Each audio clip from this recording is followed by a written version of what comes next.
क्या हाल है आप लोगों का। स्वागत है आपका इस वीडियो में। और इस वीडियो में हम पढ़ रहे हैं क्लास 9th का चैप्टर नंबर 3 और यह है हमारा chapter Nazism and rise of Hitler. तो इसके पहले मैंने एक वीडियो किया है जिसमें कि मैंने इंट्रोडक्शन पार्ट को पढ़ाया है इस चैप्टर के, तो आप उसको देख सकते हैं। नीचे डिस्क्रिप्शन में मैंने लिंक दिया हुआ है उसका, वहाँ से देख लें। और आइए हम आगे बढ़ते हैं इस चैप्टर में। और चैप्टर में जो टॉपिक नंबर 1 है हमारा, वो है birth of the Weimar Republic, यानी वाइमर रिपब्लिक का जन्म कैसे हुआ। तो आखिर ये वाइमर रिपब्लिक है क्या। तो इसका मैं बैकग्राउंड आपको थोड़ा सा समझा देता हूँ कि जो फर्स्ट वर्ल्ड वार हुआ था 1914 से 1918 तक, 1918 में फर्स्ट वर्ल्ड वार हारने के बाद जो वहाँ की जो मोनार्की थी उसको हटा दिया गया था और वहाँ पर एक रिपब्लिक बैठाया गया था, रिपब्लिक जिसका कि नाम था वाइमर रिपब्लिक, जिसका नाम दिया गया था आगे चलकर। तो इसी वाइमर रिपब्लिक का जन्म कैसे हुआ इसको हम सबसे पहले हम देखने वाले हैं, क्योंकि इसी से हमें समझ में आएगा कि आखिर हिटलर जो है वो पावर में कैसे आया। तो देखिए, जर्मनी जो है वो 20वीं सदी के शुरुआत में, यानी कि करीब 1905, 1910, 1915 तक एक बहुत ही पावरफुल एम्पायर हुआ करता था। और उसने ऑस्ट्रियन एम्पायर के साथ मिलकर अलाइज के अगेंस्ट में युद्ध लड़ा था, फर्स्ट वर्ल्ड वार लड़ा था। अलाइज यानी कि इंग्लैंड, फ्रांस और रशिया उस समय से। तो इस वार में, यानी जो फर्स्ट वर्ल्ड वार था, उसमें सभी जो देश थे उन्होंने युद्ध में पार्टिसिपेट किया था और सोचा था कि वो जो है बहुत ही आसानी से युद्ध जीत जाएंगे और उन्हें बहुत ही ज़्यादा फायदा होगा युद्ध जीतने से। लेकिन उन्हें काफ़ी दिनों बाद ये समझ में आया कि जो वार है वो उतना आसान नहीं है और ये वार जो है काफ़ी सालों तक चल गया, यानी सोच सकते हैं करीब 4 सालों तक ये युद्ध चलता रहा। और इस युद्ध में यूरोप के जितने भी रिसोर्सेज थे उन सभी रिसोर्सेज को पूरी तरह से ख़त्म कर दिया। जितनी भी मैन पावर थी वो वार में लगा दी गई और सभी चीज़ों को छोड़ छाड़ कर इस वार को परस्यू किया जाने लगा। जर्मनी जो है उसको इनिशियली बहुत ही ज़्यादा फ़ायदा हुआ क्योंकि उसने फ्रांस और बेल्जियम पर कब्ज़ा कर लिया। लेकिन जो अलाइज थे उन्हें काफ़ी ज़्यादा ताकत मिली जब यूनाइटेड स्टेट्स जो यूएसए जो था उसकी इस वार में एंट्री हुई 1917 में। और इसके बाद 1918 में जो फर्स्ट वर्ल्ड वार है वो जीत लिया गया अलाइज द्वारा। और इसमें जर्मनी की हार हो गई और जो सेंट्रल पावर्स थे, जर्मनी के अलावा जो सेंट्रल पावर्स में कंट्रीज़ थे, उनकी नवंबर 1918 में हार हो गई। तो उसके बाद इस वाइमर रिपब्लिक के जन्म होने का बैकग्राउंड क्रिएट हुआ। तो देखिए, जो इम्पीरियल जर्मनी थी, यानी जो इस वाइमर रिपब्लिक के आने के पहले की जो जर्मनी थी, उसमें से एम्परर को एब्डिकेट कर दिया गया और उसमें से एक अपॉर्चुनिटी क्रिएट हुई कि जो पार्लियामेंट्री पार्टीज़ हैं वो जर्मनी के पॉलिसी को फिर से क्रिएट करें। तो इसके लिए एक नेशनल असेंबली बनाई गई। वाइमर में एक नेशनल असेंबली बैठी और खुद को एक डेमोक्रेटिक कॉन्स्टिट्यूशन के साथ खुद को एक नेशनल असेंबली घोषित कर दिया, जिसमें कि एक फेडरल स्ट्रक्चर होगा। और deputies were now elected to the German parliament और Reichstag on the basis of equal and universal vote cast by all adults including women। तो देखिए, जो नेशनल असेंबली थी वो एक तरह का डेमोक्रेटिक कॉन्स्टिट्यूशन बन गई, मेरा मतलब है डेमोक्रेटिक इंस्टीट्यूशन बन गई। और इसमें जितने भी लोग थे वो सिलेक्ट किए जाते थे यूनिवर्सल एडल्ट फ्रेंचाइज के अनुसार, जिसमें कि सभी महिलाओं को भी वोट देने का अधिकार था। इसको मैं ऊपर कर देता हूँ तो आपको समझ में आएगा।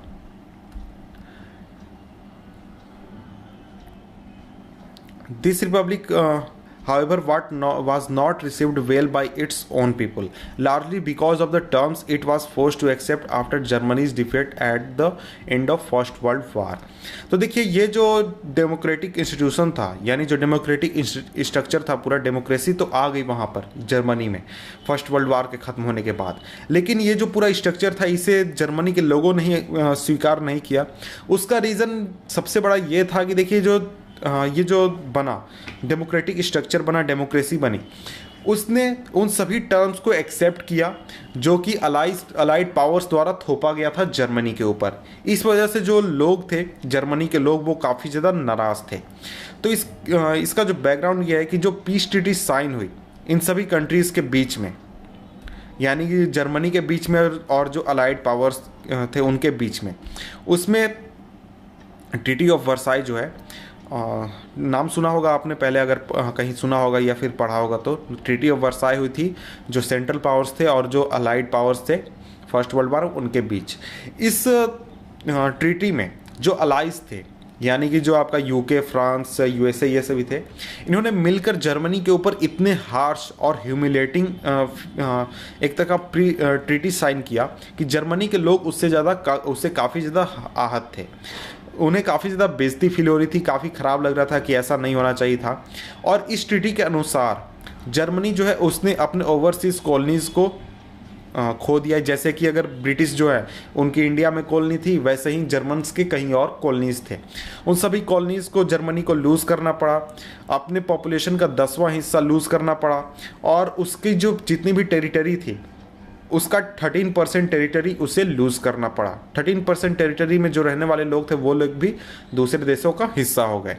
और इसके बाद इतना ही पर नहीं ये सभी ट्रीटी रुका। इसके बाद जितने भी उसके आयरन ओर्स थे, जितने भी प्लेसेस पर आयरन पाए जाते थे, उसका 75% आयरन ओर का हिस्सा उससे छीन लिया गया। और जितना भी कोल के रिजर्व्स थे, जैसे कि कोल माइंस थे, उसका 26% हिस्सा फ्रांस और पोलैंड, डेनमार्क, लिथुआनिया द्वारा छीन लिया गया। और इतना चीज़ करने के बाद जो अलाइड पावर्स थे उन्होंने जर्मनी को डीमिलिटराइज कर दिया, यानी कि उसी आर्मी को कमज़ोर कर दिया ताकि उसकी पावर कम हो जाए। और इसके अलावा एक वार गिल्ड क्लॉज भी लगाया गया जर्मनी के ऊपर, जिसमें यह कहा गया कि जो जर्मनी है वही इस पूरे वार के लिए जिम्मेदार है, और जितने भी खर्चे हुए हैं या फिर जो डैमेजेस हुए हैं उन सभी डैमेजेस को जर्मनी को भुगतान करना है। वार गिल्ड क्लॉज एक तरह का कंडीशन लगाया जाता है जिसमें कि आप मान लीजिए वार करते हैं किसी के साथ, तो आपको उसके लिए दोषी माना जाएगा। और इस कंपनसेशन में करीब 6 बिलियन यूरोज देने के लिए फोर्स किया गया जर्मनी को। और जो अलाइड आर्मीज थे उन्होंने जो रिसोर्स रिच एरियाज थे जर्मनी के, जैसे कि राइनलैंड, उसे कैप्चर कर लिया, और जिसको उन्होंने करीब 1920 के अंत तक, यानी कि 1930s तक अपने कब्जे में रखा। और जो ज़्यादातर जर्मन्स जो थे उन्होंने इस वाइमर रिपब्लिक को दोषी ठहराया कि यही वो वाइमर रिपब्लिक है जिसके वजह से हमें एक तरह से डिफीट भी कह सकते हैं मिली है, और इतनी जो बेइज्जती हमें सहनी पड़ी है इस वर्साई की संधि में, इसके लिए सिर्फ ये वाइमर रिपब्लिक जिम्मेदार है। और इस वजह से जो वाइमर रिपब्लिक थी उसके समर्थन में ज़्यादा लोग एक साथ ज़्यादा लोग नहीं थे। तो अब हम बात करते हैं topic number 1.1, effects of the war, यानी कि वार के क्या इफेक्ट्स हुए, इन सभी चीज़ों को अब हम पढ़ेंगे। तो देखिए, वार का जो है वो बहुत ही खतरनाक बुरा इम्पैक्ट पड़ा पूरे इंटायर कॉन्टिनेंट पे, यानी कि पूरे यूरोप पे। अगर हम फिजियोलॉजिकली की बात करें उसके साथ भी, और फाइनेंशियली भी। अगर यूरोप की बात करें फर्स्ट वर्ल्ड वार के पहले की, तो उस समय में जो यूरोप था वो बहुत ही अमीर एक तरह का कॉन्टिनेंट माना जाता था, और वो दूसरे इलाके के लोगों को लोन दिया करता था। लेकिन इस वार के ख़त्म होने के बाद जो कॉन्टिनेंट था क्रेडिटर्स का, वो टर्न हो गया डेब्टर्स का, यानी लोन देने वाले लोग से ये कन्वर्ट हो गया लोन लेने वाले लोग में। तो इस वजह से समझ सकते हैं कि कितना ज़्यादा रिसोर्सेज ड्रेन हुआ था पूरे यूरोप का। Unfortunately, the infant Weimar Republic was being made to pay for sins of the old empire. तो देखिए, इसमें सबसे ख़राब बात ये थी जर्मनी के लिए। तो देखिए, जर्मनी में जो युद्ध लड़ा गया था वो तो पुराने एम्पायर द्वारा लड़ा गया था, लेकिन इन सभी चीज़ों के बदले में कंपनसेशन देने के लिए फोर्स किया जा रहा था जो वाइमर रिपब्लिक, जो कि अभी अभी बना था, युद्ध खत्म होने के बाद बना था, उसे फोर्स किया जा रहा था। जो रिपब्लिक थी यानी वाइमर रिपब्लिक, उसने वार गिल्ड के बर्डन को ढोया अपने ऊपर कि हाँ, हम लोग दोषी हैं युद्ध के लिए, जो वर्ल्ड वार हुआ उसके लिए हम लोग दोषी हैं। इस चीज़ को ढोया और जो नेशनल ह्यूमिलिएशन और जो फाइनेंशियली एक तरह का अपंगु बना दिया गया जर्मनी को फर्स्ट वर्ल्ड वार के बाद, क्योंकि उसे कंपनसेशन देने के लिए फोर्स किया गया। तो उसके लिए बहुत ही ज़्यादा एक तरह से वाइमर रिपब्लिक बहुत ही बुरी कंडीशन में थी। तो देखिए, जो बात यह है कि जो सपोर्टर्स थे वाइमर रिपब्लिक के, जैसे कि सोशलिस्ट थे, कैथोलिक्स थे और जो डेमोक्रेट्स थे, उन्हें बहुत ही ज़्यादा टारगेट करके मजाक उड़ाया जाने लगा और उन्हें कहा जाने लगा नवंबर क्रिमिनल्स, नवंबर के अपराधी, क्योंकि नवंबर में जो क्या कहते हैं फर्स्ट वर्ल्ड वार नवंबर में ख़त्म हुई थी और उसी समय में जर्मनी ने हार को स्वीकार किया था। तो देखिए ये जो माइंडसेट बना, इस माइंडसेट ने का बहुत ही ज़्यादा इम्पैक्ट था जो पॉलिटिकल डेवलपमेंट्स हुए 1930s में, और जिसको कि अभी हम तुरंत पढ़ने वाले हैं। तो इस तरह के देख सकते हैं कि लोग जो हैं इस वाइमर रिपब्लिक से ज़रा सा भी खुश नहीं थे। इन्हें नवंबर क्रिमिनल्स के नाम से पुकारते थे और इनका पब्लिक सर्कल में काफ़ी ज़्यादा मजाक उड़ाया जाता था। और जितने भी कंजर्वेटिव नेशनलिस्ट लोग थे वो इनको काफ़ी ज़्यादा टारगेट करते थे, काफ़ी ज़्यादा टारगेट्स में हमेशा रखते थे। तो देखिए फर्स्ट वर्ल्ड वार जो है उसका बहुत ही बड़ा इम्पैक्ट पड़ा यूरोपियन सोसाइटी पर और पॉलिटी पर। जो सोल्जर्स थे उन्हें सिविलियन से ज़्यादा इज्जत दिया जाने लगा, उन्हें ज़्यादा वैल्यू दिया जाने लगा। और जो पॉलिटिशियंस थे और पब्लिसिस्ट जो थे उन्होंने काफ़ी ज़्यादा इस बात पर दबाव दिया कि जो मेन होते हैं उन्हें बहुत ही एग्रेसिव होना चाहिए, स्ट्रांग होना चाहिए और बहुत ही मर्दाना बिहेवियर वाला होना चाहिए। और जो मीडिया होती थी वो मीडिया जो ट्रेंच लाइफ होता है उसको काफ़ी ज़्यादा ग्लोरीफाई करती थी कि वो बहुत ही अच्छा लाइफ होता है, वो ऐसा लाइफ सब लोगों को जीना चाहिए। ट्रेंच लाइफ का मतलब आप नहीं समझ रहे होंगे तो मैं आपको बता दूं कि जो सैनिक होते हैं वो जब किसी युद्ध के मोर्चे पर होते हैं तो उनके लिए जो गड्ढा खोदा जाता है जहाँ पर वो छुप कर बैठते हैं और दुश्मन पर अटैक करते हैं उसी को ट्रेंच कहते हैं। तो देखिए इसको कहा जाता था कि वहाँ पर जो लोग रहते हैं, ट्रेंचेस में जो लोग रहते हैं दुश्मन से युद्ध लड़ने के लिए, उस तरह का लाइफ जीना चाहिए लोगों को और वो बहुत ही खतरनाक अच्छा लाइफ होता है। लेकिन जो रियलिटी की अगर हम बात करें तो रियलिटी इससे बहुत ही ज़्यादा अलग थी। उसका रीज़न ये था कि जो सोल्जर्स थे वो बहुत ही बुरी कंडीशन में ट्रेंचेस में रहा करते थे। उन्हें ऐसे चूहों के साथ रहना पड़ता था जो कि लाशों को खाते थे। तो आप सोच सकते हैं कि कितने वो बुरे कंडीशन में रहा करते थे। उन्हें पॉइजनस गैसेस को झेलना होता था और दुश्मन के द्वारा जो बम गिराए जाते थे या फिर गोलियां चलाई जाती थी उसको झेलना होता था। और वो हमेशा उस मोर्चे पर खड़े रहने के साथ वो अपने दोस्तों के लाशों को भी देखते थे, क्योंकि युद्ध में तो हमेशा आपके बगल वाला मर सकता है, आप भी मर सकते हैं। तो इस तरह के बुरे कंडीशन में वो रहा करते थे। जो एग्रेसिव वार प्रोपेगेंडा और जो नेशनल ऑनर, ये जो चीज़ें थी ये पूरे पब्लिक स्फीयर में काफ़ी ज़्यादा फेमस हो गई और इसको सेंटर स्टेज पर लाकर रख दिया गया। यानी जो भी लोग था वो इन चीज़ों के बारे में काफ़ी ज़्यादा बात किया करता था और वार को लेकर काफ़ी ज़्यादा एग्रेसिव बिहेवियर रखता था।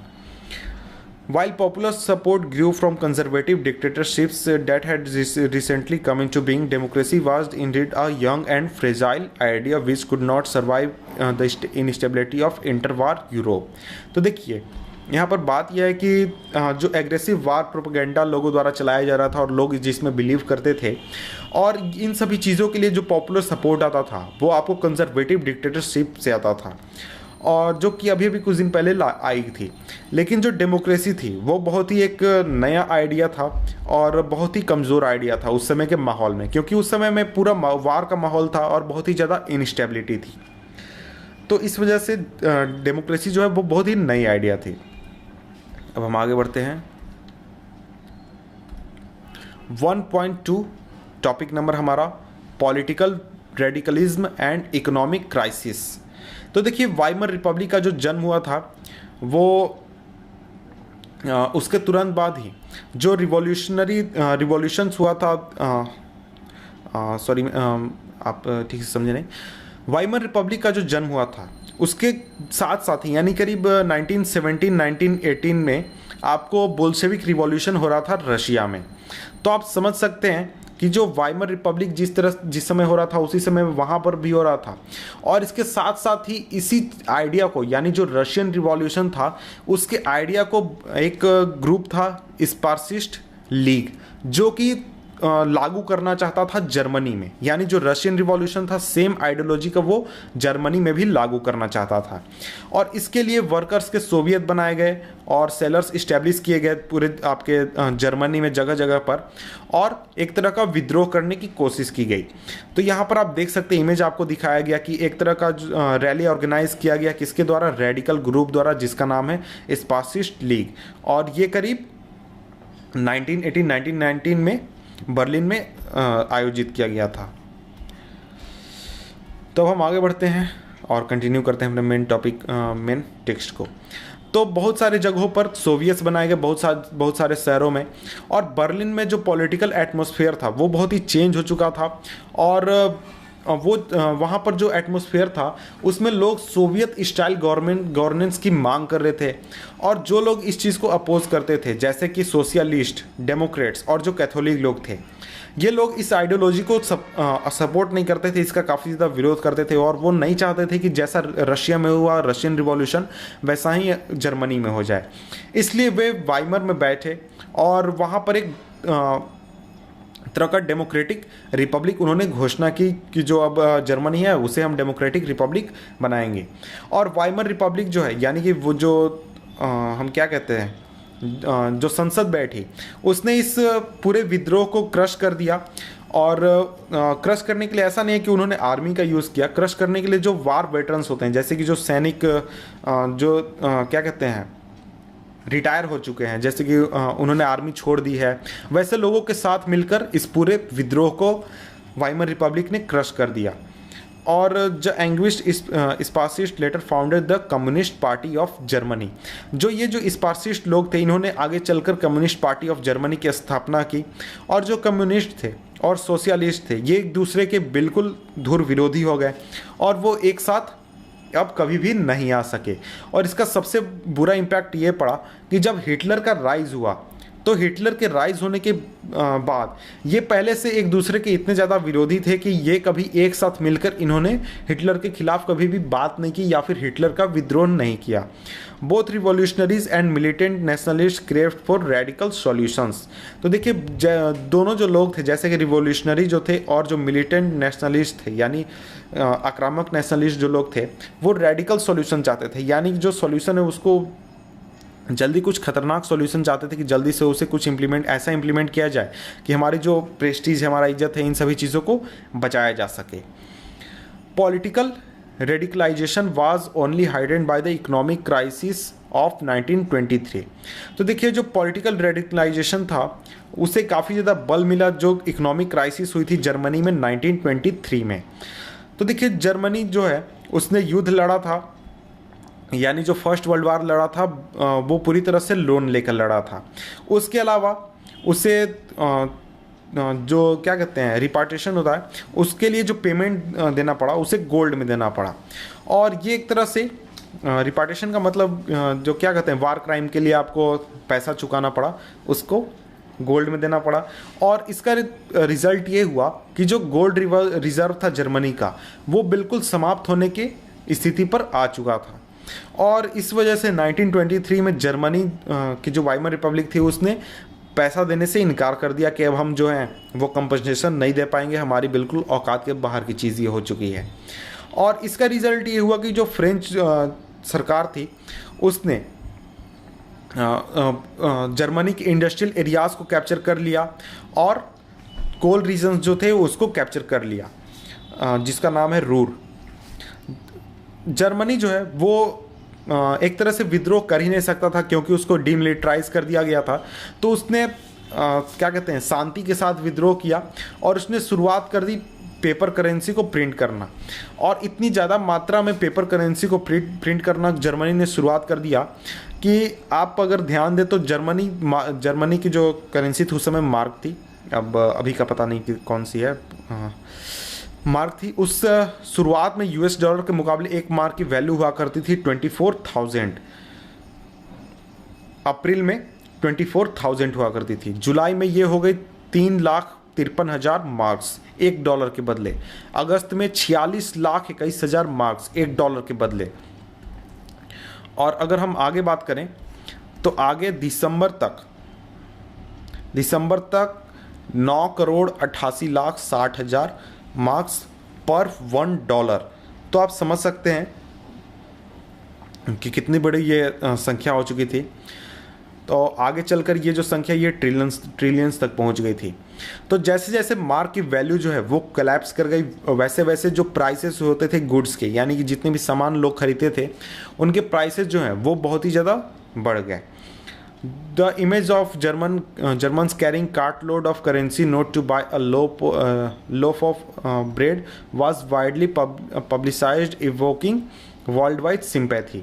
तो देखिए इसका रिजल्ट ये हुआ कि अगर आपको कोई एक ब्रेड लेने भी जाना है तो उसके लिए आपको पूरे एक गाड़ी भर कर पैसे ले जाने होंगे, नोट ले जाने होंगे, तब आप जाकर खरीदने पाएंगे एक लोफ ऑफ ब्रेड। तो इस वजह से जो पूरी दुनिया थी वो काफ़ी ज़्यादा सिंपैथी रखने लगी थी जर्मनी के साथ, और उन्हें लग रहा था कि ऐसा नहीं होना चाहिए। और इस क्राइसिस को कहा जाने लगा हाइपर इन्फ्लेशन, एक सिचुएशन जहाँ पर जो प्राइसेस होते हैं वो बहुत ही ज़्यादा हाई हो जाते हैं। जनरली आप उतने हाई प्राइसेस के बारे में सोच भी नहीं सकते हैं। तो इस चीज़ को सुधारने के लिए या फिर इस चीज़ से बचाने के लिए जर्मनी को, जो अमेरिकन्स थे उन्होंने इंटरवीन किया और जर्मनी को क्राइसिस से बचाने के लिए एक डॉज प्लान लाया। इसके लिए उन्होंने फाइनेंशियल बर्डन को रिड्यूस किया जर्मन्स के ऊपर, और उन्हें बहुत तरह के ईज दिया और बहुत तरह के इन्वेस्टमेंट किए जर्मनी में, ताकि जर्मनी को बचाया जा सके। इसके बाद है नेक्स्ट टॉपिक हमारा 1.3 द ईयर्स ऑफ डिप्रेशन, यानी डिप्रेशन के साल। तो इसको हम पढ़ने वाले हैं नेक्स्ट वीडियो में, जिसका लिंक नीचे डिस्क्रिप्शन में, आप वहाँ से देख सकते हैं। तो मिलते हैं आपसे हम नेक्स्ट वीडियो में, तब तक के लिए गुड बाय।